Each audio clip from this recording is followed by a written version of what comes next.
आज से लगभग 4 लाख साल पहले आइस एज का टाइम चल रहा था। नियंदरथाल का एक ग्रुप गुफा में बैठा था जिसमें एक औरत आज इस कातिल ठंड में बच्चे को जन्म देने वाली है। अभी इन्होंने आग जलाना नहीं सीखा था, इसीलिए इस ठंड में बच्चे को जन्म देकर जिंदा रखना बहुत बड़ी चुनौती थी। टेम्परेचर -30 से -50 डिग्री सेल्सियस तक पहुंच जाता था।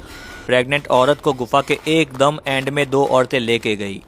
कुछ नियंदरथाल मर्दों ने गुफा की ओपनिंग पर पत्थर रख दिए ताकि ठंडी हवा अंदर ना आ सके। कुछ घंटे सब लोग शांत बैठे और फिर एक बच्चे की किलकारी उठी। प्रेग्नेंट औरत ने एक लड़के को जन्म दिया था। पास बैठी औरत ने एम्बिकल कॉर्ड को तेज पत्थर से कट किया और बच्चे को जानवर की खाल में लपेटकर मां के सीने से चिपका दिया। जैसे ही बच्चे का जन्म हुआ, सब लोग उस बच्चे के चारों ओर घेर कर एक सर्कल में बैठ गए ताकि बच्चे को थोड़ी गर्माहट मिले।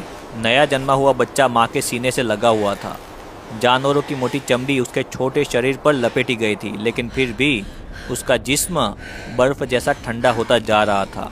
बच्चा कभी हल्की सी आवाज़ निकालता, कभी बिल्कुल शांत हो जाता। माँ की सांसें तेज़ थी। उसकी आंखें बार बार बच्चे के चेहरे पर टिक जाती थी, जैसे वो उसे सिर्फ अपनी नज़रों से ज़िंदा रखना चाहती हो। गुफा के बाहर हवा और भी ज़्यादा गुस्से में थी। पत्थरों के बीच से सीटी जैसी आवाज़ें आती, जैसे ठंड खुद गुफा के अंदर घुसकर इस नई जिंदगी को चुनौती दे रही हो। ग्रुप के आदमी गुफा के मुंह पर खड़े थे, झुककर कंधे सिकोड़े हुए। उनके लंबे बाल और घनी दाढ़ी पर बर्फ जम रही थी। कोई बोल नहीं रहा था। सब जानते थे आज रात सबसे भारी है। सर्कल में बैठी औरतें अपने शरीर को बच्चे की तरफ थोड़ा और झुका लेती है। समय धीरे धीरे सरकता गया। गुफा के अंदर अंधेरा और गहरा होता गया। बच्चे की सांसें अब पहले से ज़्यादा कमज़ोर लग रही थी। उसकी किलकारी जो कुछ घंटे पहले गुफा में गूंजी थी, अब याद बन चुकी है। माँ ने बच्चे को और ज़ोर से अपने सीने से चिपकाया, जैसे वो अपनी जान उस बच्चे के अंदर डालना चाहती हो। एक बूढ़ी औरत आगे आई, जिसके बाल सफ़ेद और आंखें गहरी थी।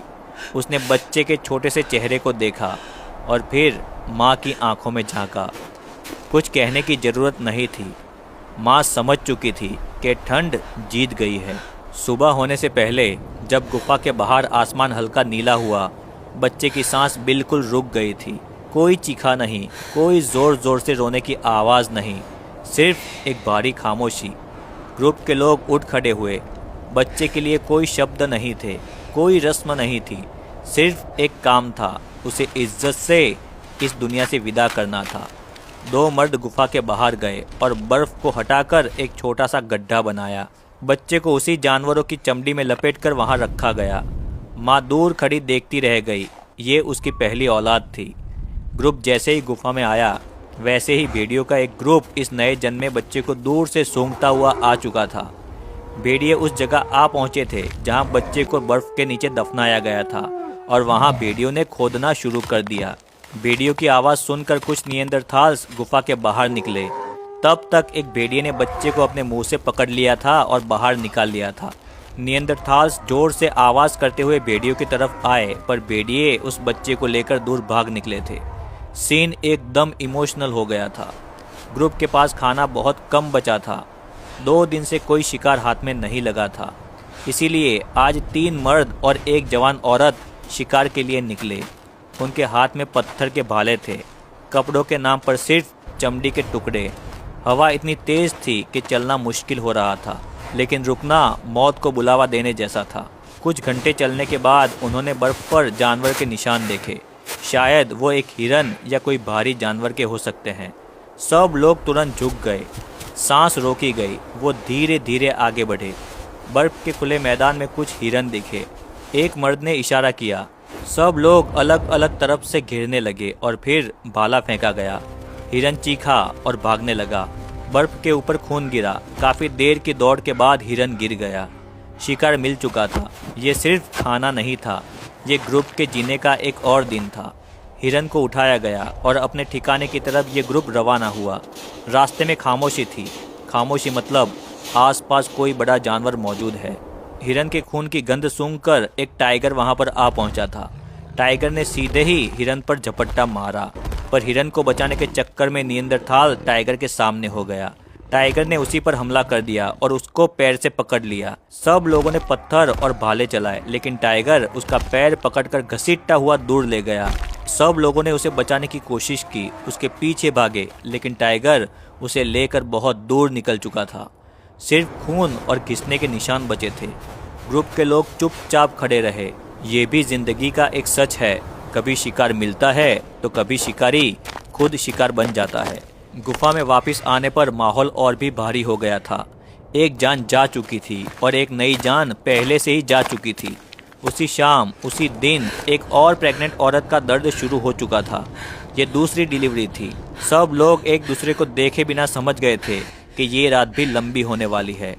ठंड वैसी ही थी, अंधेरा वैसा ही था, लेकिन हर कहानी एक जैसी नहीं होती। बाहर मर्द फिर से पत्थरों को ठीक करने लगे। बर्फ जम चुकी थी, पत्थर भी ठंडे लोहे जैसे लग रहे थे। हवा फिर से गुफा के अंदर घुसने की कोशिश कर रही थी। इस बार उन्होंने अपने शरीर भी ओपनिंग के पास लगा दिए। अंदर वक्त रुक सा गया था, सिर्फ सांस की आवाज़, दर्द और ठंड का एहसास। फिर अचानक एक तेज़ आवाज़ आई। एक बच्ची ने जन्म लिया था। औरतें तुरंत हरकत में आई। बच्ची को चमड़ी में लपेटा गया और फिर उसे माँ के सीने से लगा दिया। माँ की आंखों में डर था और एक नया उजाला भी था। ग्रुप के लोग चुपचाप खड़े रहे। किसी ने मुस्कुराया नहीं, किसी ने जश्न भी नहीं मनाया। रात को हिरन को खाया गया और माँ को चर्बी खिलाई गई ताकि दूध गाढ़ा आए, जिससे बच्चे को गर्मी मिले। जैसे तैसे रात गुजर गई। अगला दिन और भी ज़्यादा खतरनाक था, क्योंकि माँ को मांस और चर्बी की ज़रूरत थी और एक हिरन से तो सिर्फ 2 दिन का खाना ही होता था। इसीलिए एक ग्रुप शिकार के लिए निकला। उनके कदम बर्फ में धंस रहे थे, हर सांस दर्द दे रही थी। दूर दूर तक सिर्फ सफ़ेदी और उस सफ़ेदी में छिपे हुए खतरे थे। पूरा दिन इधर उधर घूमने के बावजूद कोई शिकार नहीं मिला। ग्रुप दुखी होकर गुफा में लौटा। गुफा में बच्ची माँ के सीने से चिपकी हुई थी। उसकी सांस अब भी हल्की थी। औरतें उसके आसपास बैठकर अपने शरीर से उसे गर्मी दे रही थी। कभी कभी बच्ची हल्की सी आवाज़ निकालती, जैसे याद दिला रही हो कि वो अभी भी जिंदा है। शिकार ना मिलने के कारण अब खाना सिर्फ आज का दिन ही चलने वाला था। इसीलिए ज़्यादातर खाना माँ के लिए रखा गया और सब लोगों ने बहुत ही कम खाया। दूसरे दिन ग्रुप शिकार के लिए निकला और थोड़ी दूर वुली मेमत दिखा। उन्होंने उसे घेरने की कोशिश की, फिर अचानक भाले से उस पर हमला कर दिया। मेमत घायल हुआ पर गिरा नहीं। अचानक वो पलटा और सीधा एक नियंदरथाल पर झपटा। वो संभल नहीं पाया, ज़मीन पर गिर गया। सब कुछ बहुत तेज़ हुआ। मेमत ने उसे अपने पैर से कुचल दिया था। बाकी लोग जान बचाकर भागे।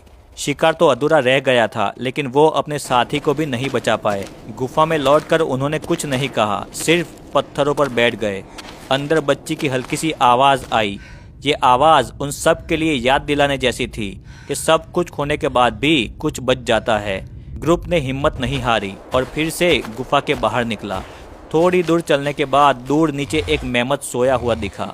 ग्रुप उसके पास गया तो देखा कि मेमत गिरने के कारण घायल हो चुका था और बर्फ में जम गया है। ये नियंदरथाल्स के लिए एक जैकपॉट जैसा था। ग्रुप उसे खींच कर गुफा में ले आया। अब इनके कुछ हफ्तों के खाने का इंतज़ाम हो चुका था। दिन बीतते गए, ठंड वैसी ही रही। बर्फ पिघली नहीं, पर बच्ची जिंदा रही।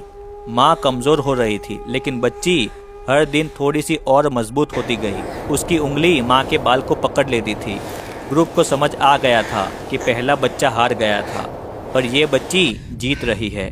ये सिर्फ किस्मत नहीं थी, ये ग्रुप की गर्मी, उनका साथ और जिंदा रहने की इच्छा थी। बर्फ के इस समुंदर में जहाँ हर चीज़ सफ़ेद और ठंडी थी, एक छोटी सी बच्ची ने अपनी जगह बना ली थी। नियंदरथाल्स जानते थे कि कल क्या होगा किसी को नहीं पता, पर आज इस बच्ची ने ज़िंदगी को जीत लिया है।